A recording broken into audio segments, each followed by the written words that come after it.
courageous folks that thought they were doing good just by having me there.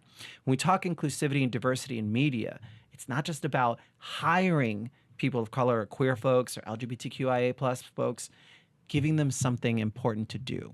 You know, I've been a part of a lot of projects. If it's a queer storyline, I can guarantee number one on the call sheet, cis white gay man. I know. Every script I read, I'm going in for, I'm like, what am I going to play? Like his Latin lover, the guy who messes his bestie. You know, I just know that's what's going to be. And so there has been a lot of movement and a shift, but some things oddly remain the same because the gatekeepers kind of see things a certain way. I think now with folks like Joel Kim creating pieces like Fire Island and stuff, we're seeing other stories, which, to be honest, I've been watching queer programming for, 25 years since I was 18, movies and TV. Like, there's certain stories I've heard, I get it. I'd like to see other people's experiences because I'm curious what life was like for them in the spaces we've shared. And those stories haven't been told enough on camera. So, you know, for me, the growth is, yes, we're visible, but in what way? Are you giving us something meaningful to do? And do we have financial equity in what we're a part of? You know, I think a lot of people think because I was on Queer Eye that I would be rich from the show. No, like we were paid modestly and maybe appropriately for the time, but there wasn't like this outpouring, or like even when I tried to transition into what it is I do for a living now, it wasn't like, welcome on in. I took Queer Eye off my resume. I grew my beard out, got that tattoos I wanted, things I couldn't do because I had a contract with Broadway and TV where you couldn't. And I really figured out who I was here. And then we'll move on because Sorry, no. It's no. Blame it on the I'm like, energy. I'm sitting here, so I am truly intrigued by everything you're saying. I mean, did Carson and like the other guys, like, did they know that you were kind of no? And I feel bad not because on the level because we of these were. things? You know, you could see the comparisons in the new Queer Eye versus the OG Queer Eye. The OG Queer Eye was built, scripted, and shot like a comedy. We actually had a lot of comedy directors. We didn't know the show would have an emotional undertone to it. In fact, when the first straight guy cried, when we do the, okay, we're leaving, don't forget to do this, producer comes in, says, okay, Bob, you know, you're never going to see the boys again if there's anything you want to say. And the first time a guy said, yeah, we laughed because we thought he was joking or mocking us. And we were unaware, because there was no precedent, that we were connecting with someone who had never had a group of men care about him as a person and look into all the details of his life and try to amplify the best parts of him. And that was hitting him in an emotional space. And I think while that was the work, that was also our tone behind the scenes.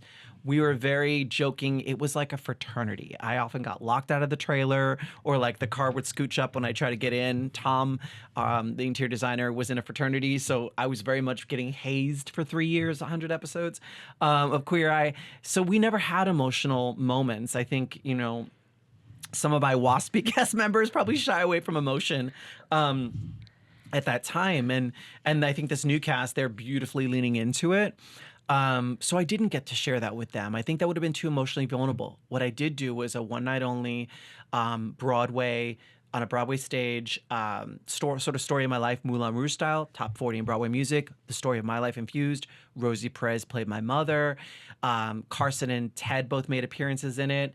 Carson sang Popular when we hit the moment where I get into Queer Eye. And I think that was the first time they got a window in to some of the aspects of who I was as a human. But again, not necessarily like heartfelt conversations that I think maybe we could have now. And I think, you know, Lance Bass talks about why it took him so long to come out, because he was fearful of how that would impact the group. I think I also share in the sentiment of I didn't want to ever tarnish the Queer Eye brand by sharing some of the experiences that I had faced. And, you know, the producers of the show have been really supportive and come seen some of my cabaret shows, or one cabaret show that I did. When I talked about it, I think the title of the show was Straight Outta Queer Eye. And they were probably curious. The new cast was announced. I think they were nervous about what I would share. But if they know me, and I think they do, I never try to disparage. And I think that kept me silent for a lot of years. But I think there's a way to always tell your story in a way that honors your truth and also be respectful and honor that the show was impactful and touched so many people and created opportunity for shows that came after it.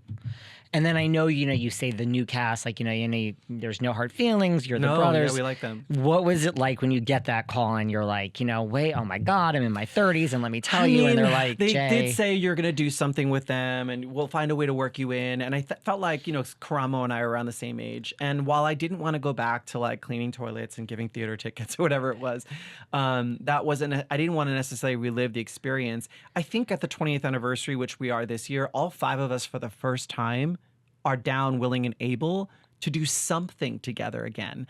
If we were a band or a group, we'd probably go play a couple concert dates in big venues.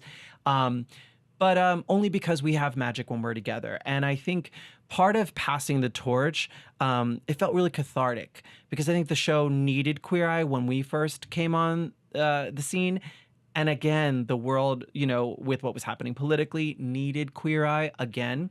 And when I met the guys, we had this sit down for People Magazine, their cast and our cast. They were so incredibly gracious. And it really was quite humbling because you do something and it's your job and it's televised. And you don't really know the impact of it until, it's not like theater, you don't get applause right away, until people share their things with you. Yeah. So people who say, oh my God, I'm sorry, you probably hate this. But I'm like, no, I don't hate it. I thank you. I'm glad. I thank you for sharing your story. Same thing with the guys. They each shared their stories with each one of us. Some of them quite tearfully so. And even at an award show where they were honored or won some award, the producer spoke, as they do. And Tan France is one of the cast members. The cast did not get to speak. But he, as they were exiting, said, well, and we want to thank the original Fab Five. We wouldn't be here without them. I'm paraphrasing. But I thought, how classy.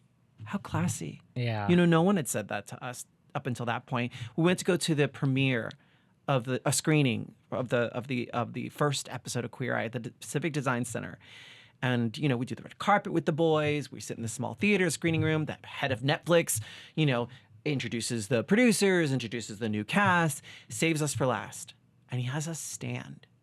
And we're all like, oh God, what's going to happen? Do we get a pony? Do we get a car? What's happening? Right. And he's like, I want us to take a minute. Take a look at these guys. Without them, none of us would be here right now. Do you know that was the first time ever that anyone in a position of power had said anything even remotely close to that to us? No one. And I don't think any of us ever craved it or wanted it or needed it or asked for it.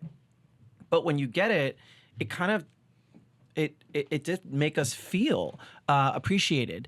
I think, I have a lot of friends who work in the scripted space who had shows that were kind of successful in the same time, who have things like residuals, who've bought, homes in Malibu, and they're like, you guys don't, I'm like, my residual, my commerce, the money, the worth in that is the lives that were changed and the amount of people, thousands at this point, who have stopped me from every corner of the earth and say, because of you, it was safe to come out. Because of you, I got to better understand my uncle, brother, cousin, sister, aunt, nephew. That was the part of, for me, that I'm like, it was worth it. And, I'm a theater kid, so it's like, we're so used to working for nothing and do a lot of work. And don't get me wrong. I think, probably Queer Eye paid us probably what was appropriate back then. I still wish residuals were a thing.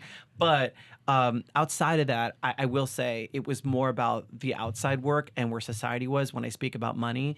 And because I like that people like Viola Davis and even Sweet Allison Sweetie, what's her name? The girl from Euphoria talked about the money in entertainment. I think people have a very bizarre idea of how that works. I talk about it all the time. Yeah. I think people have, there's George Clooney and there's Julia Roberts. We have Ellen Pompeo. Like the 1% of Hollywood who doesn't have to worry. Right. And the pandemic taught me a lot of people have side hustles behind the scenes that we don't know about. And so, I'm just really thankful that I'm not defined by the work I do, and you can have peaks, ebbs and flows, peaks and valleys.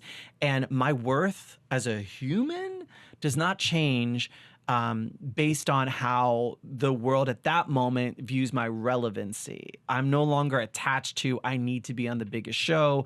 Like, I feel like at this point now, being middle-aged, because 3 is middle age. I'm right there with you, babe. I feel like your quality of life and if you're happy and if you're doing good things in the world, I mean, who cares? Like you may do the best work on some show that no one watches, and you may get on a show that everybody's watching, and you're like,